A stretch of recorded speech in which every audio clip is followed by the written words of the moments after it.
Hai hai hai. Balik lagi bareng Uma Twins. Guys, kali ini aku mau ngebahas tentang pilih kasih di dalam uh, keluarga. Maksudnya pilih kasih di antara para anak. Banyak ya guys, orang tua tuh suka pilih kasih ke anak-anaknya dan itu sangat-sangat gak bagus. Nggak bagus. Kenapa aku bilang kayak begitu? Karena aku punya pengalaman yang sangat menyakitkan tentang hal-hal seperti itu.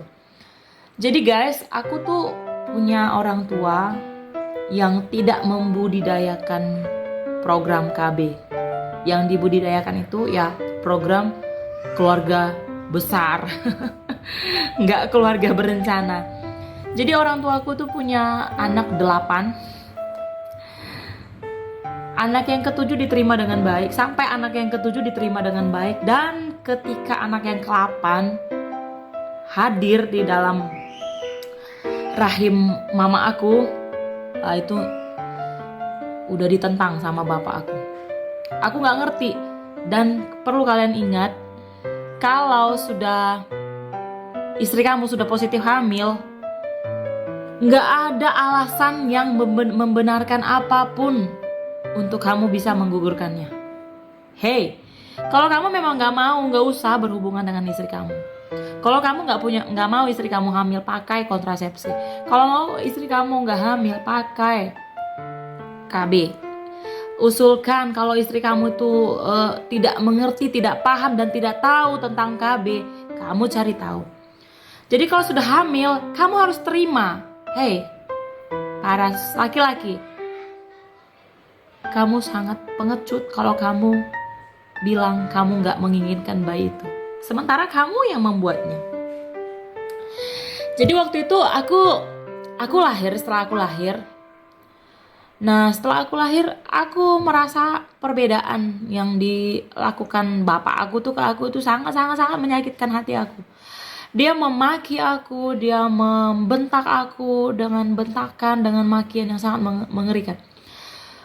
Dia nggak memperlakukan aku seperti kakak aku yang di atas aku atau yang lain-lainnya. Dan tahu nggak, karena perlakuan bapak aku seperti itu, aku dirundung oleh keluarga intiku sendiri. Siapa itu keluarga intiku? Bapak aku, kakak-kakak aku, abang-abang aku. Dan cuman satu orang yang kuanggap pelindung aku, dan tanpa dia aku merasa aku ingin mati sama sekali, yaitu mama aku. Jadi guys, kalau mama aku nggak di rumah tuh, aku tuh kayak aduh nggak punya, kayaknya jiwaku tuh mati, rohku mati, dagingku mati, aku mau mati sama sekali, nggak mau hidup. Jadi kenapa aku bilang seperti itu? Karena bapak aku di rumah itu membuli aku, merundung aku dengan kata-kata makian yang mengerikan. Kakak-kakak aku juga merundung aku dengan sepertinya mereka hanya menyayangi kakak aku. Dan itu sangat menyakitkan. Aku nggak mau di rumah itu bagaikan neraka buat aku. Aku nanya, tentu dong aku nanya dong ke mama aku. Ma, aku kenapa begini? Kenapa mereka memperlakukan aku seperti ini? Mereka itu siapa? Begitu. Ketika itu umurku mungkin balita, belum sampai 5 tahun. Jadi kenapa bapak bilang aku anak sundal, anak jadah, anak haram, anak apa? Pokoknya anak yang mengerikan. Waktu itu aku masih balita, jadi aku nggak paham tuh apa arti sundal, jadah, haram. Dan ternyata guys, setelah aku cek kamus bahasa Indonesia, itu hal-hal mengerikan artinya. Bayangin aku dibilang anak sundal, berarti aku dari hasil persundalan. Dan itu sangat menyakitkan hati aku. Sampai satu ketika setelah aku besar, mama aku mulai bertanya, kenapa situasi seperti ini, Ma, gitu kan. Ma, kenapa sih situasi seperti ini? Dan aku nggak menginginkannya sama sekali, aku bilang gitu. Kalau memang kalian nggak menginginkan aku, kenapa aku dilahirkan? Aku bilang. Nah, terus ternyata Bapak aku tuh nggak suka punya anak di usia tua mereka. Jadi aku tuh guys lahir ketika mama aku usianya sudah paruh baya. Jadi mereka cukup malu untuk punya momongan lagi. Karena itu lah mereka ayah bapak aku ngebenci aku sampai sebegitu dalamnya. Lalu aku bilang, kalau memang nggak diharapkan, kenapa aku nggak digugurkan aja? Ini terlalu menyakitkan untuk aku hadapi, aku bilang gitu. Kau tahu nggak dampak dari perundungan di dalam keluarga itu? Dampak dari pilih kasih di dalam keluarga itu, tahu nggak?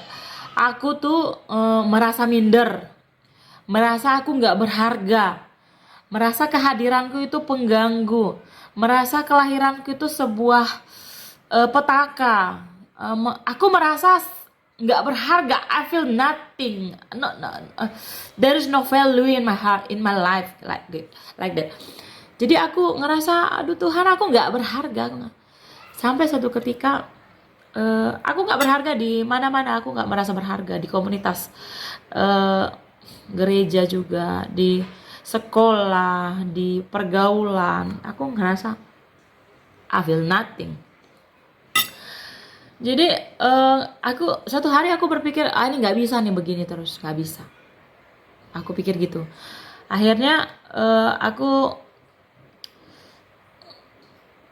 buat kamu yang apapun agama kamu, apapun kepercayaan kamu, ketika kamu diperhadapkan di situasi aku, hal yang paling penting untuk kamu lakukan adalah kamu dekat dengan Tuhanmu.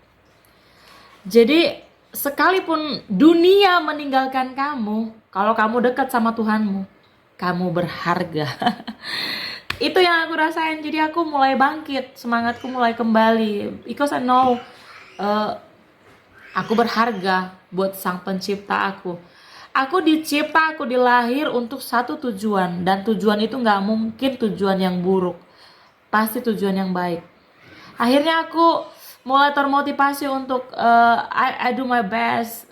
Aku melakukan segala hal yang baik yang bisa aku lakukan. Aku di sekolah belajar dengan baik, hingga aku tidak perlu merasa aku bukan siapa-siapa. Aku sama dengan yang lainnya, punya hak hidup, punya hak untuk maju, punya hak untuk berhasil.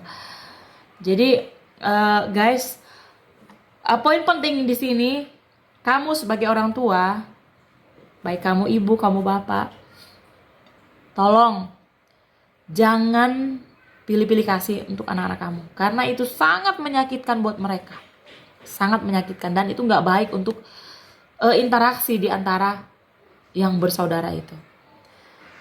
Terbukti aku mulai membenci saudara-saudaraku, membenci ayahku, sampai aku terpikir, someday aku bertumbuh dengan besar, aku bertumbuh sudah besar, sudah dewasa, aku akan membunuhmu. Aku bilang, ngebatin aku di dalam hatiku. Tapi ternyata setelah aku besar, aku dewasa, aku merantau, dan mereka sudah menua. Orang tuaku, bapak aku sudah tua dan gak berdaya. Guys, come on. If you are parent now, do your best to your children. Kalau kamu sekarang adalah orang tua, lakukan yang terbaik untuk semua anak kamu tanpa kecuali.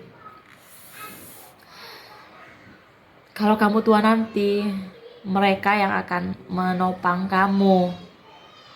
Sekalipun aku bilang, wah aku nanti setelah besar aku bunuh kamu, aku ngebatin untuk bapak aku. Namun setelah mereka tua dan gak berdaya, aku kasihan. Begitu gak berdayanya kita sebagai manusia.